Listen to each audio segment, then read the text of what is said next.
qui non ou à clotimenique à cloquelentimen en tout cas défaut d'indo bara quoi voilà donc mais jiga deuno kumana kamro sawla foti do shigwe ani mokoro we la sana bo fen fo fen mi mena fen mi fen koro ani ni mogo yere la ba foko atigi koro la foka shigwe maratu idrissa ba foko musogwe deñogoya ba foko rajulun abiyadi mayma korbate ibrahima ale ba foko che min benno mais shima korbaya na si soro ko jugu na korla ko jugu sambisa ba don atitema quoi isa ale fana be chegbe de fo mais ko dimito do ta soro defo do ba tigila mo herela vocal suivant alors nambora shimali de kuma kana te nambora turabu bolo jugu yan fa sigibaga turabu de minu sigino bolo jugu yan fa fe nambora luka leçon na amana do minu be bolo nyuma yan fa fe no turabu ba fo ma ko à droite nanu ba fo ma arabukana ko yamini fil yamini wala ne bamana ba fo ko kiniyan fa fe kiniyan fa bolo turabu de olu ye bogodi bogodi do olu lo bi à droite olu lo sigino kiniyan fa fe alors amana ale de kuma fo bogodi do olu bo bogo na ade fo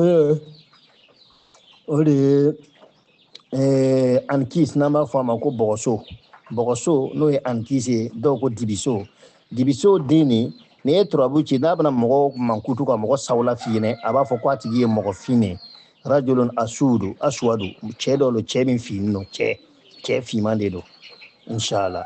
donc maintenant ni nana nu gonkoro fana bogo dende do menga na bana adama den sawla fine aba fo ko maratul aswadu muso fimando min kono ka jugu kotobe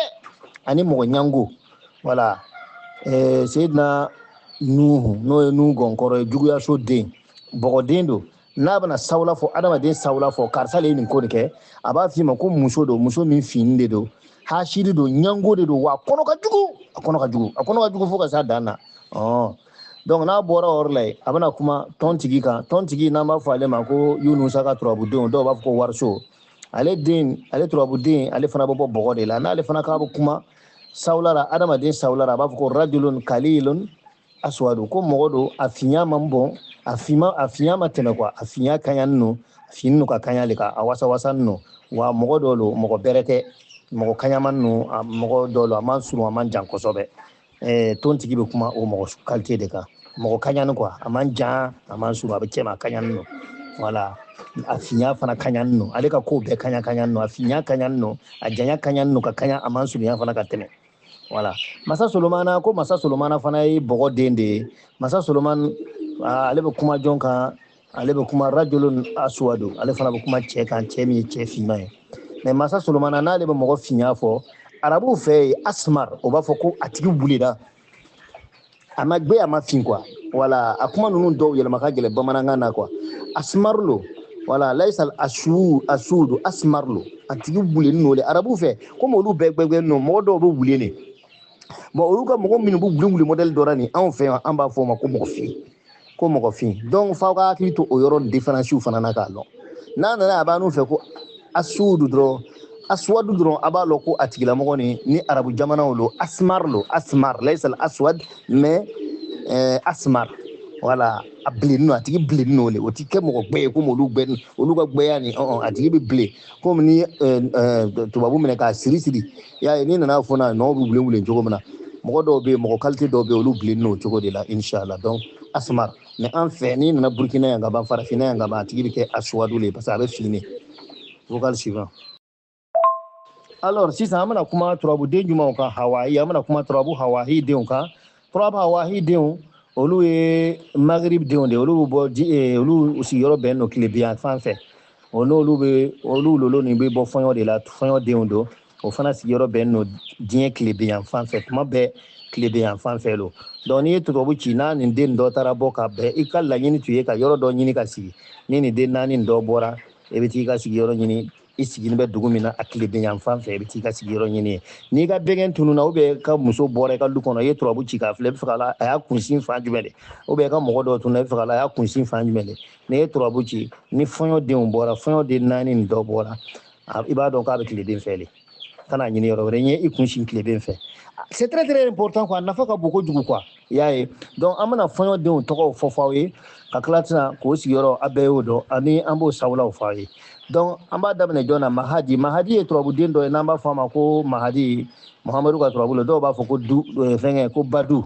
wala badu den i k'a dɔn k'a fɔ ko a lolo bɛ fɔɲɔ de ye wa a sigiyɔrɔ bɛnnen bɛ tilebenfan de fɛ i bɛ yɔrɔ o yɔrɔ n'i y'ale ci n'a bɔra i b'a dɔn ko tilebenfan fɛ ko tɔgɔ bɛ tɛmɛna wa kɛn na i k'a dɔn k'a fɔ ko a turabuden ni muso lo a bɛ kuma n'a bɛ kuma sawula ka adamadenya bolo kan a bɛ muso gwɛ de ko fiyɛ a b'a fɔ ko a tigilamɔgɔ muso do wa gwɛn nɔ n'i bɔra yen n'an taara umaru kan umaru ye turabuden dɔ an b'a fɔ a ma ko furuso dɔw b'a fɔ a ma ko umaru donc o turabuden o fana ye fɔɲɔ den de ye o fana sigiyɔrɔ bɛnnen no tileben de ma n'o ye magiribi ye an b'a fɔ a ma nansarakan na ko ouest voilà donc o fana e k'a dɔn ko umaru fana komi ale yɛrɛ a b'a lɔn ka kɔrɔ ko fɛngɛ ko furuso dɔw ko musoso dɔw ko furuso voilà donc a den fana muso de don mais muso gbɛ voilà n'i y'a ye n'a ye tɛti ta tuma o tuma a bɛ kumana muso kan muso min gbɛnnen don kosɛbɛ inshallah muso gbɛman pasi n'an bɔra yɔrɔ la an bɛ taa seyidina badara aliyu ka turabuden filɛ badara aliyu ka turabuden n'an b'a fɔ o ma ko jigiyaso jigiden min don rajulu n'a bɛ kuma adamaden sawula kan a bɛ kuma rajulun aswadu a bɛ kuma cɛ kan cɛ min farila fin no walima asmar mais i k'a dɔn ko a sigiyɔrɔ fana bɛnnen no tileben de ma wa huwa hawahi a lolo fana bɛ bɔ fiɲɛ de la n'an bɔra an bɛ taa turabuso naaninan ta n'an b'a fɔ o ma ko usumana dɔw b'a fɔ ko moriden n'o ye usumana ye i k'a dɔn ko usumana fana a sigiyɔrɔ bɛnnen no tileben de fɛ nka a turabuden yɛrɛ rajulun asudu cɛ finman don inshallah n'o yɔrɔ faamuyana don an b'o vocal fana fermer ka na sisan mashirifi turabuden minnu bɛ bɔ kɔrɔyan fan fɛ vocal suivant alors n'an bɔra yɔrɔ la sisan an bɛ taa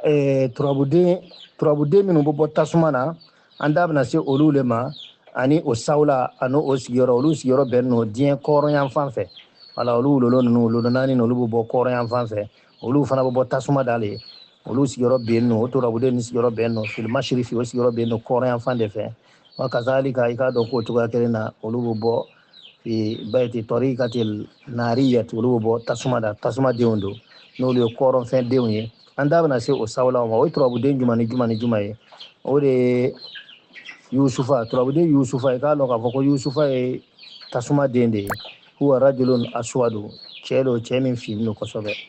wa sani an b'a fɔ turabuden an yɛrɛ kɔni kɔnɔ k'ale fɔ don wala mara atul abjad mara atul aswad o ye adama ye o ye mara atul aswad ye rajulun aswad o ye kala law ye cɛgbɛman don rajulun abjad o ye cɛgbɛ ye o fana bɛ bɔ kɔrɔyan fan fɛ rajulun asuru o ye jamatul musa ye o fana sigiyɔrɔ bɛnnen don kɔrɔyan fan fɛ donc a kɛra komi an ye tɔbika naani nin bɛɛ cogoyaw fɔ aw ye k'u bɔ fan fɔ aw ɲɛna k'u sawulaw fɔ aw ye ni cɛ lo ni muso lo n'a gbɛnnen don n'a finnen don an da sera olu le ma k'u ɲɛfɔ aw ye an b'aw fo ka waleɲuman dɔn k'a fɔ aw ɲɛna k'aw ni ce assalamu alaikum wa rahmatullahi ta'ala wa barakatuh a kana ɲinɛ de an ye sama dugawu la masha Allah